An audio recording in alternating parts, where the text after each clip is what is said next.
ستائشیں اسی اللہ کے لیے جو تمام جہانوں کا پالنے والا ہے، بڑا ہی مہربان نہایت رحم کرنے والا ہے اور جزا کے دن کا مالک ہے۔ کل میں نے دو تین باتیں بسم اللہ الرحمن الرحیم کے متعلق عرض کی تھیں، اب بھی اسی کے متعلق چند باتیں عرض کرتا ہوں۔ پہلی بات تو یہ سمجھیں کہ قرآن مجید کے اندر سورہ نمل کے اندر بسم اللہ الرحمن الرحیم مکمل آئی ہے اور وہ ایک آیت کا حصہ ہے۔ حضرت سلیمان علیہ السلام نے جو قوم سبا کی ملکہ بلقیس کو خط لکھا تھا، دعوت اسلام دی تھی، وہ خط قرآن مجید نے سورہ نمل میں نقل فرمایا ہے۔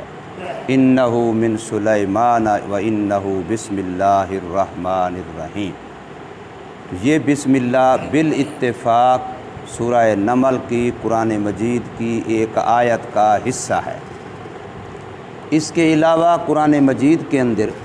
113 جگہ پر اور بسم اللہ ہے جو سورتوں کے شروع میں لکھے ہوئے ہیں، لیکن جس بھی سورت کے شروع میں بسم اللہ لکھا ہے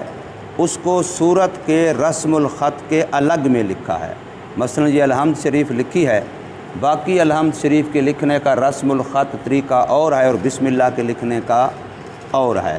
یا جہاں بھی سورت کے شروع بسم اللہ لکھا ہے اس کے لیے وہاں جگہ کو الگ لکیر میں گھیرا ہے، الگ ہیڈنگ عنوان کی طرح سرخی کی طرح بنایا ہے۔ یہ اشارہ کرنا ہے کہ یہ بسم اللہ الرحمن الرحیم اس آیت کا، اس سورت کا حصہ نہیں ہے، اس لیے اس کو الگ سے رنگ میں، الگ سے عنوان میں، الگ سے رسم الخط میں لکھا جاتا ہے۔ وہ جو لکھا ہوا ہے بسم اللہ، وہ لکھا ہوا ہے، اسے کہتے ہیں فواصل، یعنی یہ بتلانے کے لیے کہ پہلی سورت ختم ہو گئی ہے، اب اگلی دوسری سورت شروع ہوگی۔ دو سورتوں کے درمیان فاصلہ، فرق بتانے کے لیے۔ بعض علماء کے نزدیک بسم اللہ الرحمن الرحیم سورۃ فاتحہ کا مستقل حصہ ہے، یعنی بسم اللہ الرحمن الرحیم الحمدللہ رب العالمین، یہاں تک وہ اس کی ایک آیت گنتے ہیں۔ کل میں نے سورۃ فاتحہ کے بہت سارے نام گنوائے تھے، ان میں سے ایک نام سبع مثانی ہے جو قرآن مجید کے اندر آیا ہے، یعنی ایسی 7 آیتیں جو بار بار پڑھی جاتی ہیں۔ آپ نفل نماز پڑھیں، آپ فرض نماز پڑھیں، آپ واجب نماز پڑھیں، سری نماز پڑھیں، جہری نماز پڑھیں، ہر نماز کی ہر رکعت میں جب الحمد پڑھی جائے گی تو ساتھ فاتحہ بھی، اپنا ساتھ بسم اللہ الرحمن الرحیم بھی پڑھی جائے گی، چونکہ قرآن مجید کے بارے میں اللہ کے نبی صلی اللہ علیہ وسلم کا حکم ہے کہ اس کو بسم اللہ سے شروع کیا جائے، تعوذ سے شروع کیا جائے، تو اس لیے ہر رکعت میں الحمد شریف سے پہلے سورت بسم اللہ الرحمن الرحیم پڑھی جاتی ہے۔ تو ایک تو یہ بات سمجھیں کہ لکھی ہوئی تو 113 مقام پر ہے سورۃ نمل کے علاوہ، لیکن آیتوں میں ایک آیت شمار ہوتی ہے جمہور کے نزدیک، یعنی 113 جگہ لکھی ہوئی، جب آیتیں قرآن مجید گنی جائیں گی تو وہ ایک آیت گنی جائے گی۔ اس لیے جب تراویح میں قرآن مجید سنا رہے ہوتے ہیں حافظ صاحب تو وہ کسی ایک موقع پر بسم اللہ الرحمن الرحیم کو جہراً پڑھتے ہیں تاکہ سارے مقتدی سن بھی لیں، ان کا قرآن مجید بھی مکمل ہو جائے اور یہ آیت ان کی رہے نہ جائے، چاہے وہ کسی بھی جگہ پر پڑھ لیں، عام طور پر سورۃ اخلاص کے شروع میں جا کے پڑھتے ہیں۔ دوسری بات یہ سمجھیں کہ بسم اللہ کو اللہ نے شروع کیا ہے با سے۔ یہ جو حروف جارہ میں سے با ہے، اس کے عربی گرامر میں 10 معنی آتے ہیں، جو مشہور معنی ہیں، بڑے بڑے 10 معنی آتے ہیں،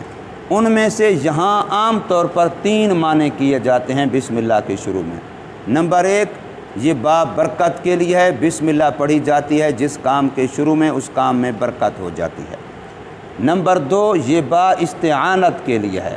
کہ بندہ ہر کام میں بسم اللہ پڑھ کر کے اللہ سے مدد مانگتا ہے کہ اے میرے اللہ، میں کمزور ہوں، میں عاجز ہوں، میں تیرے نام سے اس کام کا آغاز ابتدا شروع کر رہا ہوں،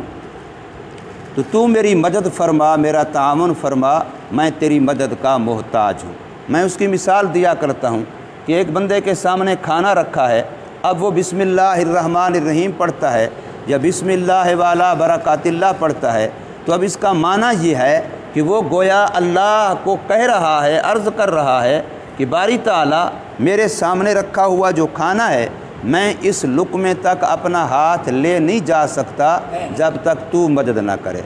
میں اس کو لقمے کو توڑ نہیں سکتا جب تک تو مدد نہ کرے، توڑا ہوا لقمہ منہ تک لا نہیں سکتا جب تک تو مدد نہ کرے، منہ تک لایا ہوا منہ میں چبا نہیں سکتا جب تک تو مدد نہ کرے، چبائے ہوئے کو نگل نہیں سکتا جب تک تو مدد نہ کرے۔ اس طریقے سے انسان کسی بھی کام میں، چاہے وہ پانی کا گلاس اٹھانا ہے، اس میں بھی اللہ کی مدد کا محتاج ہے۔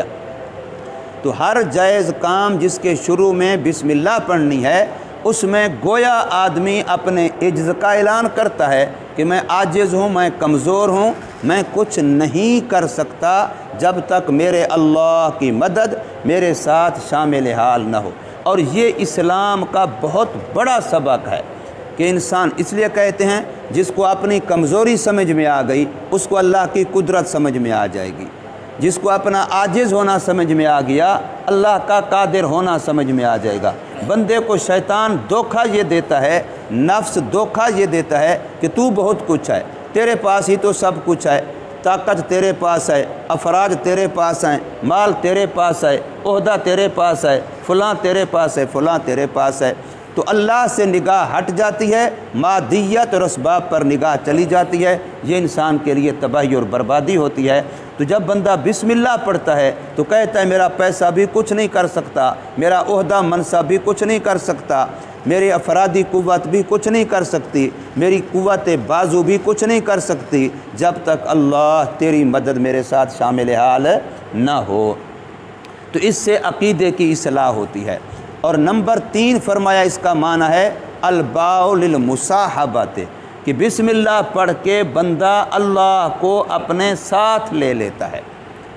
بسم اللہ پڑھ کے بندہ اللہ کو اپنے ساتھ لے لیتا ہے، اور جب بندے کے کسی بھی کام میں اللہ بندے کے ساتھ ہو پھر بندے کے لیے ہمیشہ کامیابی ہی کامیابی ہے، جیت ہی جیت ہے، پھر کبھی ہار اور ناکامی نہیں ہے۔ اس لیے عام طور پر ہمارے احباب خاصاً جماعت والے یہ کہتے ہیں بھئی اللہ کو ساتھ لے لو، اللہ کو ساتھ لے لو۔ اب اللہ کو ساتھ لینا یعنی ایک تو بندے کا نظریہ ہے، ان اللہ معکم، اللہ تمہارے ساتھ ہے، ان معی ربی، میرا پروردگار میرے ساتھ ہے، لا تخف ولا تحزن ان اللہ معنا، خوف غم نہ کیجیے، اللہ ہمارے ساتھ ہے۔ مسلمان کبھی بھی اکیلا نہیں ہوتا، یاد رکھیے، کبھی بھی کہیں بھی مسلمان اکیلا نہیں ہوتا۔ یہ بھول ہے، ہاں جی بس میں اکیلا تھا، کوئی میرے ساتھ نہیں تھا، میں اکیلا تھا، مجھے کوئی نہیں دیکھ رہا تھا۔ اللہ ہمارے ساتھ بھی ہے ہر وقت اور اللہ ہمیں دیکھ بھی رہا ہے ہر وقت۔ ایک اللہ والے کے پاس مرید تھے، ان کو یہی سبق سکھا رہا تھا کہ بھی اللہ ہمارے ساتھ ہے۔ اس کو کہتے ہیں معیت باری تعالی۔ یہ مستقل ایک سبق ہے تصوف کا کہ اس پر بندے کو بار بار بندہ محنت کرے کہ اللہ ہمارے ساتھ ہے، اللہ میرے ساتھ ہے، اس پر محنت کی جائے۔ اس کو معیت باری تعالی کا سبق کہتے ہیں۔ وَهُوَ مَعَكُمْ أَيْنَمَا كُنْتُمْ، تم جہاں کہیں بھی ہو وہ تمہارے ساتھ ہے۔ یہ سبق یاد کروا رہا تھا، تو یاد کرواتے ہوئے ایک دن سب کو چھری بھی دی ایک ایک اور ایک ایک مرغی بھی دی، ہاں بھی چلے جاؤ جنگل میں پھیل جاؤ اور ایسی ایسی جگہ میں جہاں کوئی نہ دیکھ رہا ہو ہر بندہ اپنے اپنی مرغی پرندہ ذبح کر کے لے آؤ۔ اب وہ کوئی ادھر چلا گیا کوئی ادھر چلا گیا۔ عام طور پر ہمارے ہاں پہلے زمانے میں خانقاہیں وہ شہر سے باہر ہوتی تھی تاکہ پرسکون ماحول کے اندر شہر کی آلودگیاں، شہر میں توجہات تقسیم ہوتی ہیں، یہ صورتحال نہ ہو۔ تو وہ سارے چلے گئے ادھر ادھر، کچھ دیر کے بعد ایک آ گیا ذبح کر کے، دوسرا تیسرا چوتھا، ایک صوفی نہیں آیا، سب سے آخر میں آیا اور دیکھا مرغی اور پرندہ جو بھی ہے وہ بھی تک زندہ ہاتھ میں لیا پھرتا ہے۔ بھئی اللہ کا بندہ سارے ذبح کر کے آگے، تو کہتا ہے میں جہاں بھی گیا دیکھا کوئی نہیں دیکھ رہا، اور جب ذبح کرنے کے لیے ارادہ کیا کہ ذبح کروں، اب کوئی نہیں دیکھ رہا، تو میرے اندر سے آواز آئی الم تعلم بان اللہ یرا، کیا تو نہیں جانتا اللہ دیکھ رہا ہے؟ تو مجھے کوئی ایسی جگہ ملی ہی نہیں ہے جہاں کوئی نہ دیکھ رہا ہو، تو میں ذبح کیسے کرتا؟ ذبح تو تب کرنی تھی کہ جہاں کوئی نہ دیکھ رہا ہو۔ میں نے بڑے جتن کیے، بڑی کوشش کی، لیکن جہاں بھی میں نے دیکھا کہ اب کوئی نہیں دیکھ رہا تو میرے اندر سے آواز آئی اللہ دیکھ رہا ہے۔ اب جس وقت انسان کو یہ سبق یاد ہو جائے، کیا کوئی چوری کرے گا، کوئی جھوٹ بولے گا، کوئی راہزنی کرے گا، کوئی چھپ کر کے پتہ نہیں کتنے گناہ ہم کرتے ہیں، جی میرے ماں باپ کو پتہ نہیں ہے، میرے استاذ کو پتہ نہیں ہے، میرے معاشرے کو پتہ نہیں ہے، میرے احباب کو پتہ نہیں ہے۔ یہ سارے گناہ بند ہو جائیں گے جب یہ سبق یاد ہو گیا کہ اللہ میرے ساتھ ہے اور اللہ مجھے دیکھ رہا ہے۔ تو با کے یہ تین معنی، ایک تو بسم اللہ پڑھتے ہیں برکت کے لیے، ایک بسم اللہ پڑھتے ہیں اپنا عاجز ہونا بتلانے کے لیے، اللہ کی مدد کے محتاج ہونے کے لیے، اور نمبر 3 اللہ کو اپنے ساتھ لینے کے لیے کہ ہمارا اللہ ہمارے ساتھ ہے، کسی حال میں بھی ہم اللہ سے اکیلے نہیں ہیں اور اللہ ہم سے غافل نہیں ہے۔ بار بار قرآن کہتا ہے کہ اللہ پاک تمہارے عملوں سے غافل نہیں ہے۔ اور دوسری بات یہاں یہ سمجھیں کہ اللہ تبارک و تعالی نے بسم اللہ الرحمن الرحیم میں اپنی جو صفتیں بیان کی ہیں وہ صفتیں رحمان اور رحیم کی بیان کی ہیں۔ رحمان اور رحیم یہ دونوں کا معنی رحمت، مہربانی، نرمی۔ قرآن مجید کے اندر اللہ پاک محمد کریم صلی اللہ علیہ وسلم کو فرما رہے ہیں وما ارسلناک الا رحمۃ للعالمین، اور ساتھ اللہ تبارک و تعالیٰ اور جگہ پر فرماتے ہیں لو کنت فظا غلیظ القلب لانفضوا من حولک، اے محمد صلی اللہ علیہ وسلم اگر آپ سخت دل ہوتے، آپ تند مزاج ہوتے، آپ اگر زبان کے لحاظ سے سخت ہوتے، تو یہ صحابہ جو اس وقت آپ پر فدا ہیں، جو آپ کے اوپر قربان ہیں، فدا کا ابی و امی فرما رہے ہیں کہ آپ نے ماں باپ بھی آپ پر فدا کر رہے ہیں، مال جان گھر اولاد سب کچھ قربان کر رہے ہیں۔ لانفضوا من حولک، اگر آپ سخت مزاج سخت زبان ہوتے تو یہ آپ کے قریب نہ ہوتے، آپ سے بھاگ جاتے۔